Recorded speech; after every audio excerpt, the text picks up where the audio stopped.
കൊച്ചിയിലെ മഴക്കാലം എത്തിയിരുന്നു. ആകാശം മേഘങ്ങൾക്ക് കീഴിൽ അടഞ്ഞുകിടക്കുന്നു. കാറ്റ് വീശി മഴത്തുള്ളികൾ താഴേക്ക് വീഴുന്നു. അർജുൻ ആദ്യമായി ആ അപ്പാർട്ട്മെന്റ് കോംപ്ലക്സിൽ എത്തിയ ദിവസമായിരുന്നു അത്. ബാംഗ്ലൂരിൽ നിന്ന് ജോലി മാറി വന്ന യുവ സോഫ്റ്റ്വെയർ എഞ്ചിനീയർ. 33 വയസ്സ്, നല്ല ഉയരം, കറുത്ത ചർമ്മം, കണ്ണട ധരിച്ച ആ കണ്ണുകളിൽ ബുദ്ധിയും സൗമ്യതയും കലർന്നിരുന്നു. അപ്പാർട്ട്മെന്റ് മാനേജർ കീ കൊടുത്തുപോയി. അർജുൻ സാധനങ്ങൾ അടുക്കി.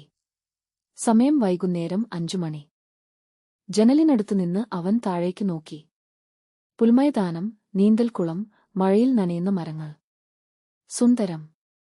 അപ്പോഴാണ് അവൾ കണ്ടത്. നീന്തൽക്കുളത്തിന്റെ അരികിലൂടെ നടന്നുവരുന്നു. മഞ്ഞ നിറത്തിലുള്ള സൽവാർ കമ്മീസ്, മഴയിൽ നനഞ്ഞ മുടി, കുടയില്ലാതെ നടക്കുന്നു. അവൾ തലയുയർത്തി അർജുനിന്റെ ജനലിലേക്ക് നോക്കി. കണ്ണുകൾ കണ്ടുമുട്ടി. അവൾ പുഞ്ചിരിച്ചു. അർജുനും പുഞ്ചിരിച്ചു. അവൾ അകത്തേക്ക് പോയി. അർജുൻ അവളെ നോക്കി നിന്നു. ആ മുഖം മനസ്സിൽ കൊത്തിവെച്ചു. പിറ്റേന്ന് രാവിലെ അർജുൻ ലിഫ്റ്റിൽ കയറുമ്പോൾ അവളും വന്നു. ഹലോ, അവൾ പുഞ്ചിരിച്ചു. ഹലോ, അർജുൻ മറുപടി പറഞ്ഞു. പുതിയ അയൽക്കാരനല്ലേ?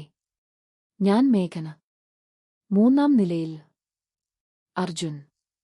4-ാം നിലയിൽ. ഇന്നലെ താമസമായി. ലിഫ്റ്റ് തുറന്നു. മേഘന പോകാൻ തിരിഞ്ഞു. ഒരു കാര്യം, അർജുൻ വിളിച്ചു. മേഘന തിരിഞ്ഞു നോക്കി. ഇന്നലെ മഴയിൽ നനഞ്ഞത് ശരിയായില്ല, പനിക്കും. മേഘന ചിരിച്ചു. എനിക്ക് മഴ ഇഷ്ടമാണ്. നനയാൻ ഇഷ്ടമാണ്. അവൾ പോയി. അർജുൻ അവളുടെ നടത്തം നോക്കി നിന്നു. സൽവാറിൽ അവളുടെ ശരീരരേഖകൾ വ്യക്തമായി. അധ്യായം 2. അടുപ്പം വർദ്ധിക്കുന്നു. ദിവസങ്ങൾ കഴിഞ്ഞു. അർജുനും മേഘനയും പരിചയമായി. ലിഫ്റ്റിൽ കണ്ടുമുട്ടൽ, പാർക്കിംഗിൽ സംസാരം, ചിലപ്പോൾ കാപ്പി കൂടെ കുടിക്കൽ. മേഘന ഫാഷൻ ഡിസൈനർ ആയിരുന്നു.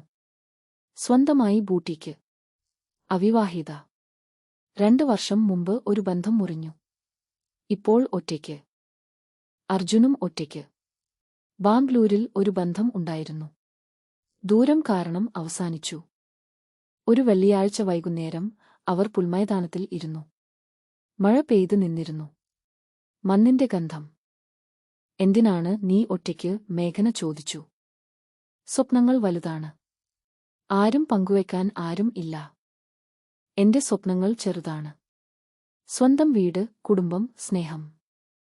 അർജുൻ അവളെ നോക്കി. മഴവെളിച്ചത്തിൽ അവളുടെ മുഖം മിനുങ്ങി. നീ സുന്ദരിയാണ് മേഘന. അവർ ഒരുമിച്ച് നടന്നു. ലിഫ്റ്റിൽ അർജുൻ അവളുടെ കൈപിടിച്ചു. മേഘന നീങ്ങിയില്ല. അധ്യായം 3. ആദ്യ ചുംബനം.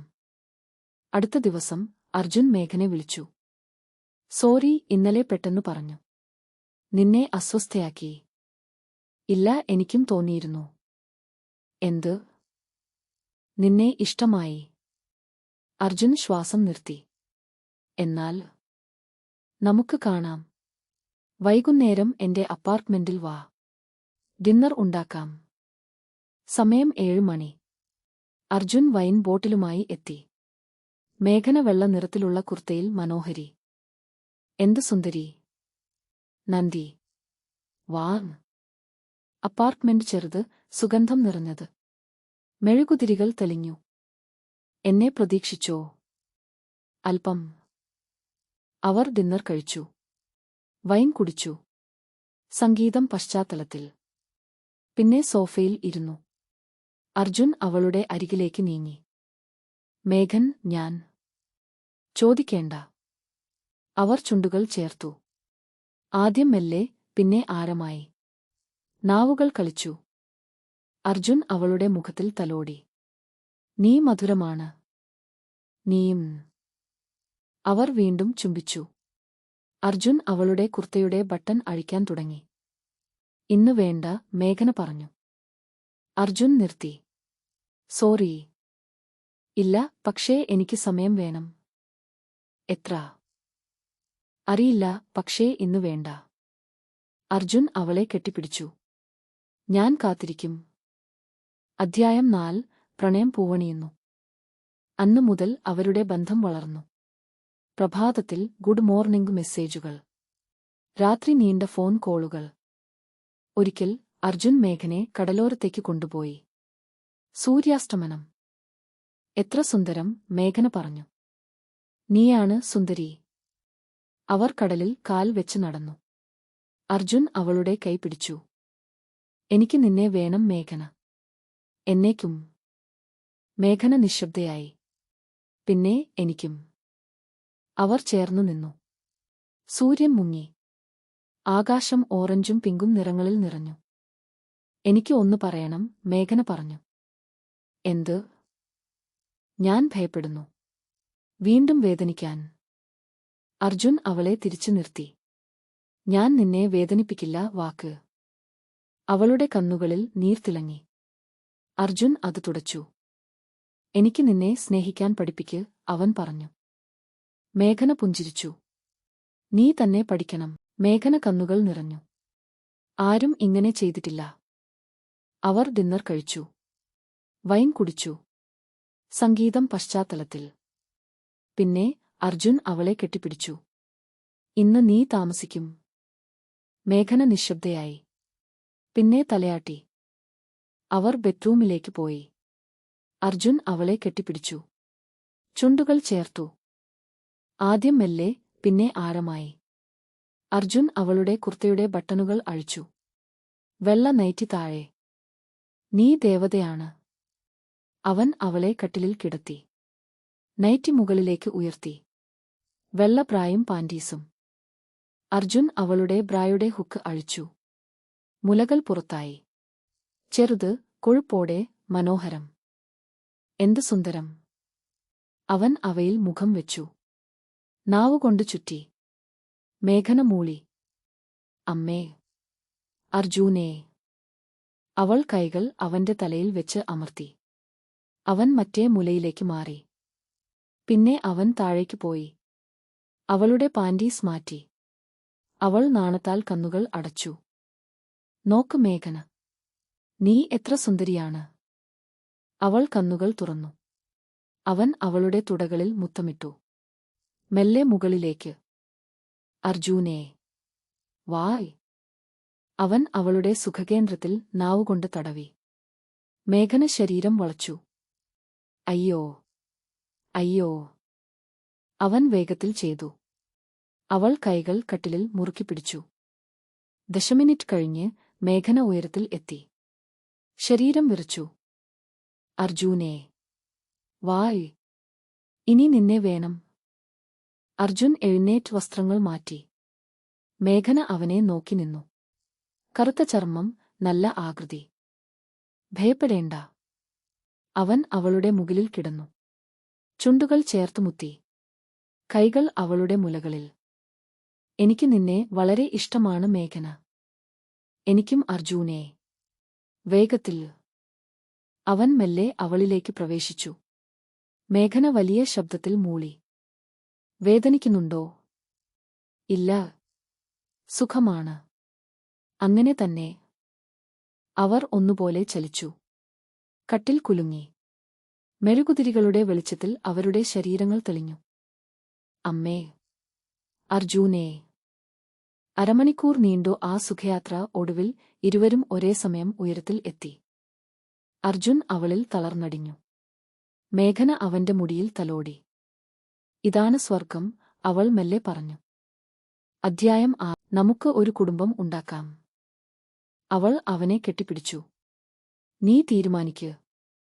അവർ വലിയ വീട് വാങ്ങി. 3 മുറികൾ, ഒരു സ്റ്റുഡിയോ, തോട്ടം. അവിടെ അവരുടെ ജീവിതം പൂവണിഞ്ഞു. മേഘന ഫാഷൻ ഡിസൈനിംഗ് തുടർന്നു. അർജുൻ ജോലി ചെയ്തു. രാത്രികളിൽ ഒരുമിച്ച് സമയം ചെലവഴിച്ചു. അധ്യായം 7. ആഴമായ ബന്ധം. മാസങ്ങൾ കഴിഞ്ഞു. അവരുടെ ബന്ധം ആഴമായി. ശരീരത്തിനപ്പുറം മനസ്സുകൾ ചേർന്നു. ഒരു രാത്രി അർജുൻ വൈകി വന്നു. ഓഫീസിലെ പ്രശ്നങ്ങൾ. മേഘന അവൻ കാത്തിരുന്നു. ഭക്ഷണം തയ്യാറാക്കി. സോറി വൈകി, അർജുൻ പറഞ്ഞു. പരവായില്ല, വാ, ഭക്ഷണം കഴിക്ക്. അവൾ അവന് കൈകൊണ്ട് ഭക്ഷണം കൊടുത്തു. അർജുൻ അവളെ നോക്കി. എന്താ? എനിക്ക് നിന്നിൽ നിന്ന് മാറാൻ കഴിയില്ല മേഘന. അവൾ പുഞ്ചിരിച്ചു. എനിക്കും. അന്ന് രാത്രി അവർ പതിവിലും ആഴമായി സ്നേഹിച്ചു. അർജുൻ മേഘനയുടെ ശരീരം മുഴുവൻ മുത്തമിട്ടു. നീ എന്റെ ജീവിതമാണ്, അവൻ പറഞ്ഞു. നീ എന്റെ ശ്വാസമാണ്. അവർ ചേർന്നു കിടന്നു. ജനലിനപ്പുറം നക്ഷത്രങ്ങൾ തെളിഞ്ഞു. അധ്യായം 8 പുതിയ വാർത്ത. ഒരു പ്രഭാതത്തിൽ മേഘന ഛർദ്ദിച്ചു. അർജുൻ ഭയപ്പെട്ടു. എന്താ? ഡോക്ടറെ കാണണോ? മേഘന പരിശോധന നടത്തി. ഫലം പോസിറ്റീവ്. അർജുനെ, ഞാൻ ഗർഭിണിയാണ്. അർജുൻ ഞെട്ടി. പിന്നെ സന്തോഷം കൊണ്ട് കണ്ണുകൾ നിറഞ്ഞു. എന്റെ ദൈവമേ. മേഘൻ. അവൾ അവനെ കെട്ടിപ്പിടിച്ചു. നീ സന്തോഷവാനാണോ? വളരെ. നമുക്ക് വിവാഹം കഴിക്കാം. അതെ, വേണം. അവർ വിവാഹം കഴിച്ചു. കോടതിയിൽ ചെറിയ ചടങ്ങ്. അടുത്ത സുഹൃത്തുക്കൾ മാത്രം. അവരുടെ വീട്ടിൽ ആഘോഷം.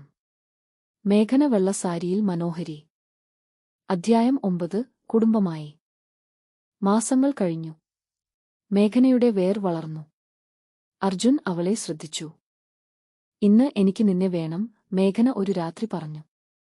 വേരിൽ കുഞ്ഞുണ്ട്. ശരിയായിരിക്കുമോ? ഡോക്ടർ പറഞ്ഞു.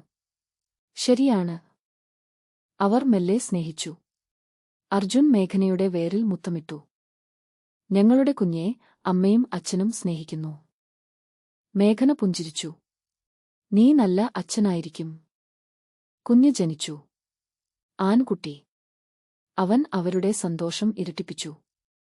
രാത്രികളിൽ കുഞ്ഞ് ഉറങ്ങുമ്പോൾ അവർ സമയം കണ്ടെത്തി. അർജുൻ മേഘനയ്ക്ക് വീണ്ടും സുഖം തന്നു. അതെ. മഴയത്ത് നീ നടന്നുവന്നു. അന്ന് എനിക്ക് തോന്നി, ഈ മനുഷ്യൻ എന്റെ ജീവിതത്തിൽ വരും. അർജുൻ അവളെ കെട്ടിപ്പിടിച്ചു. വന്നില്ലേ? വന്നു. എന്നും തങ്ങി. അവർ ചുംബിച്ചു. പഴയ കാലത്തേക്ക് തിരിച്ചുപോയി. എപ്പിലോഗ്. കാലങ്ങൾ കഴിഞ്ഞു. അർജുനും മേഘനയും വയസ്സായി. മകൻ വിവാഹിതനായി. കൊച്ചുമക്കൾ വന്നു. ഒരു മഴക്കാല പ്രഭാതത്തിൽ അവർ തോട്ടത്തിൽ ഇരുന്നു. നമ്മുടെ കഥ എഴുതണം, മേഘന പറഞ്ഞു. നീ എഴുത്. നല്ല കവിയാണ്. മേഘന പുഞ്ചിരിച്ചു. ശീർഷകം മഴവില്ലിന്റെ കീഴിലെ പ്രേമം. അർജുൻ അവളുടെ കൈ പിടിച്ചു. നീ എന്റെ മഴവില്ലാണ്. എന്നും പുതിയത്. അവർ ചേർന്നു നോക്കി. ആകാശത്തിൽ മേഘമഴ പെയ്തു. അവരുടെ പ്രേമം പോലെ, എന്നും പുതിയത്, എന്നും മധുരം. മുഗ്ധാവ്.